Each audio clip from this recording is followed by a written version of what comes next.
Hey guys, welcome to the Liberal Hivemind, a channel solely focused on exposing the abundant hypocrisy of the left. Now, in a couple videos that I've made over the last couple weeks, I guess maybe 2 months at this point, I've stated specifically and unequivocally that the president's efforts to challenge the Electoral College, challenge the vote, challenge states, has been an uphill battle. A lot of people have given me flack, saying I'm not trusting the plan, or I don't have faith, or never underestimate the president, I don't know what I'm talking about. But at the end of the day, I've always stated one thing unequivocally. The system works to benefit one thing, and that's the system. The system also works in the detriment of the current president, and we've seen that from the start. To expect that all of a sudden the system as a whole was going to work in Donald Trump's favor, I'd say is a little bit naive. Is there of course still a chance? Is it over? Absolutely not. And the latest play from the GOP, pressuring for a full audit, is something that I fully support. But here, on the other hand, once again, the system. GOP establishment types that you might have thought were your friend have been backstabbing you. They've been stabbing you in the back. And we've got another one with Tom Cotton, who's pretended to be riding the whole time right by your side. But the moment you guys reach the edge of the cliff, he yanks the steering wheel, veering you off, and jumps out the side door. And probably much more importantly than that, the House and the Senate just passed a new rule for Wednesday's vote on the Electoral College, making it much harder all of a sudden to challenge election results. And so this video isn't going to be about being negative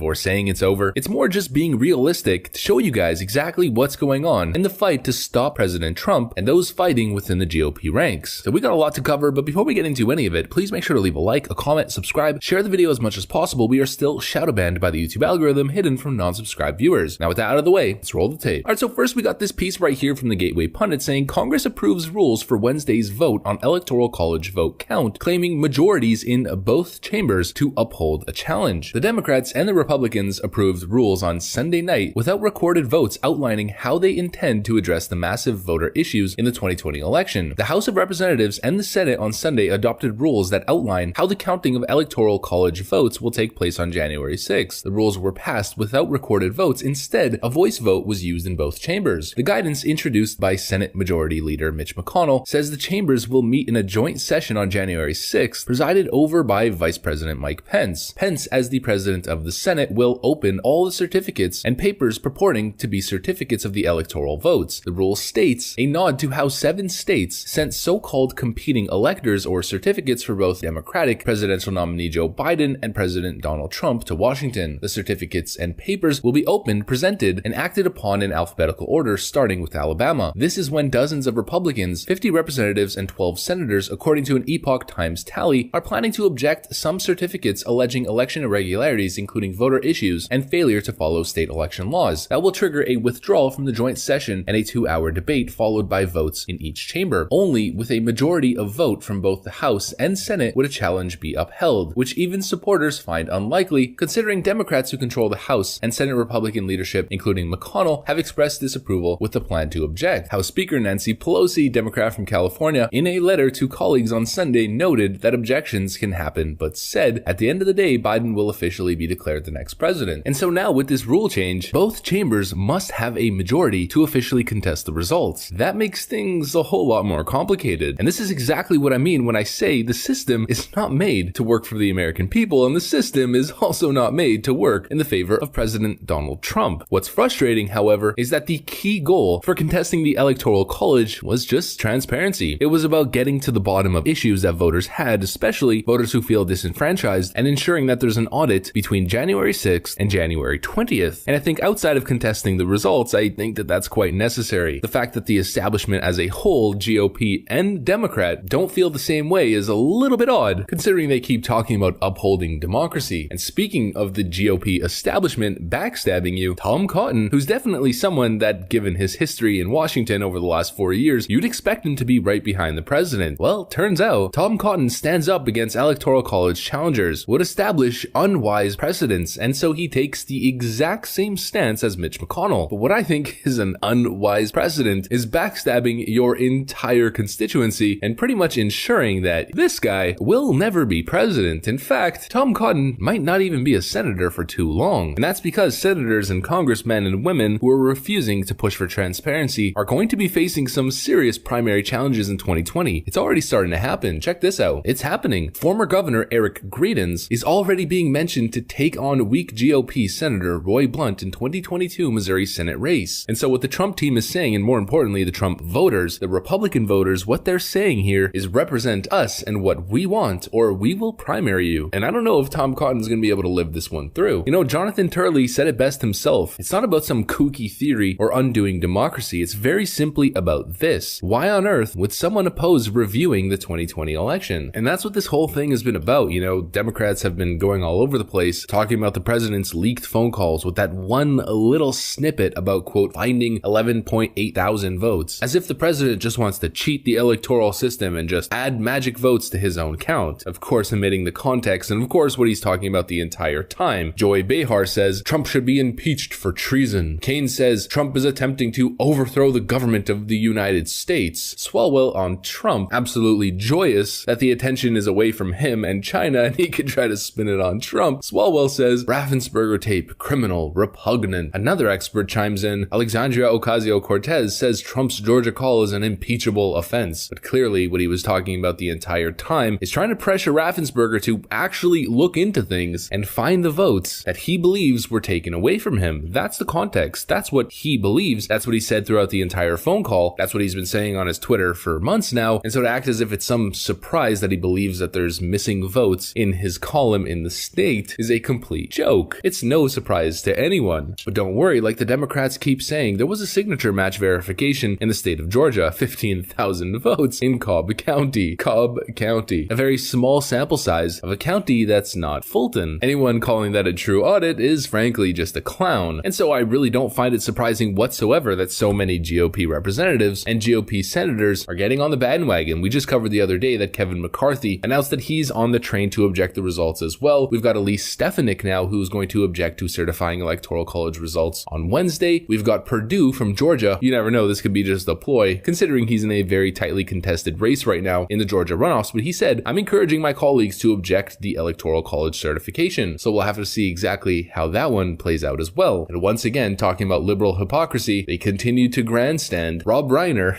I can't believe we even talk about this guy in politics, but Rob Reiner, GOP lawmakers planning to challenge election will be committing sedition and treason, he says. Well, I find that a little bit interesting, considering the video that I showed you guys last time from the year 2001 and 2004, and now, just for more recent historical reference, here's 2016. I guess the Democrats were committing sedition and treason back then as well. And I object to the certificate from the state of Georgia on the grounds that the electoral votes were not...